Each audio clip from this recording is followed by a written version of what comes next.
Um, I will try to give you a few reasons why I think we should have neurological examination even in the well-monitored patient. And I will focus on two scenarios. The first is traumatic brain injury. And the second, just a mention about subarachnoid hemorrhage. So the point that I would like to make is that during the first hours, there are important issues that deserve to have a neurological examination. And I will try to talk a little bit about a few points. So let me make, I think, an important point. This is a paper from Marcella Balestreri from Pavia. She worked at the time in Cambridge, and she discovered, to her surprise and to our big disappointment, that the Glasgow Coma Scale lost his meaning. Because she looked at this correlation between Glasgow Coma Scale and the Glasgow Outcome Scale. I think that the reasonable hypothesis was, you are more severe, you are supposed to have a worse outcome. Look at the correlation. Losing correlation on going or going vice versa. You are more severe, you do better. Great. So that was really a big issue. And she was not the only one who proved that. The impact group, first they looked at the changes over time for any given patient, the total here, more than 2,000.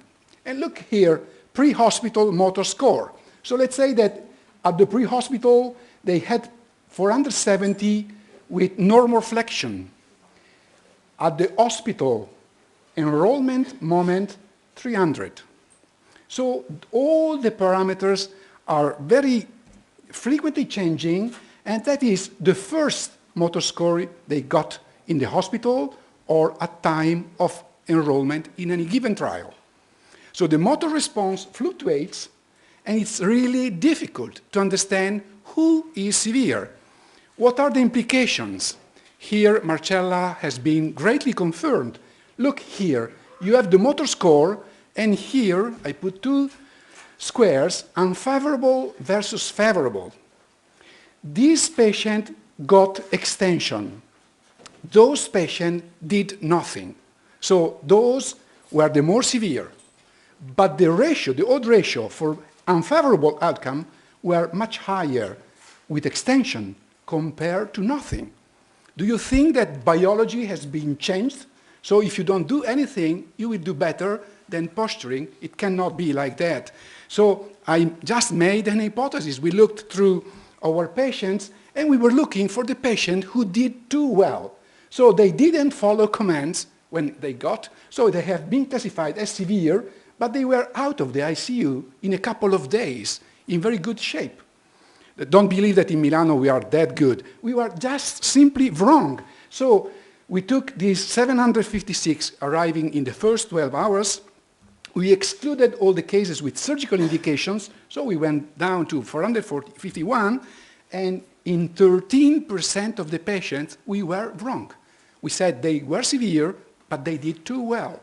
So I think that that is a good argument in favor of understanding who is severe, who is not. Let me give a practical example. If you try to give neuroprotection to a patient who looks severe but has not, of course, the trial is compromised. The second point that I think is even more important, we shouldn't miss any surgical mess. And this is why I think that we should always look at the patient. Because when you see this kind of signal, you shouldn't miss it, even if the monitor says it's good. This is a very old paper by Larry Marshall. He was saying that you should look at the oval pupil, because it may happen that you have a dilatation of the pupil even when ICP doesn't increase. This is rare, uncommon. It was 1 or 2 cases in 15, so it's rare, but not that uncommon. Then I think that there is another important issue. Think about ICP, and think about stating that ICP is bad and is refractory to therapy.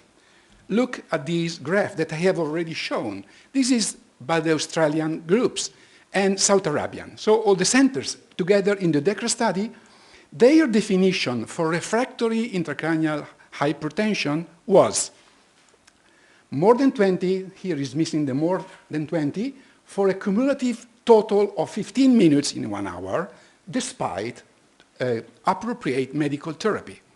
Now I have a question for you.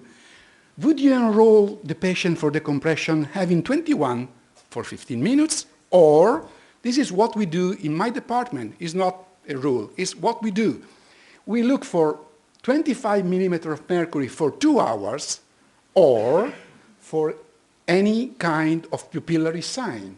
So the agreement with the surgeon is, we try to do the maximum therapy. But if during these 2 hours, one pupil is blowing, no hesitation, let's do it. So I think that that is in favor of looking at the patient. And just to conclude, what about subarachnoid hemorrhage? You have already heard how important it is to look for focal signs. This is a busy graph, but don't be confused by the busy cartoon. The idea is, let's concentrate on a vasospasm which may become clinically relevant, because the narrowing of, of the vessel will cause a reduction in flow, causing inadequate delivery. How can we catch this situation? Okay, we have plenty of instrumental data for all these steps, but the final response is a new focal deficit, a drowsy patient, so something that you have to capture when you wake up the patient from deep sedation. So in conclusion, my point is, please look at the initial severity, always look for worsening, because it may happen, and don't rely too much in technology, because technology is beautiful, but it may fail, and the final message is, please stay at the bedside. This is my final statement. Of course, I'd be delighted in hearing the cons idea from Paul. Please.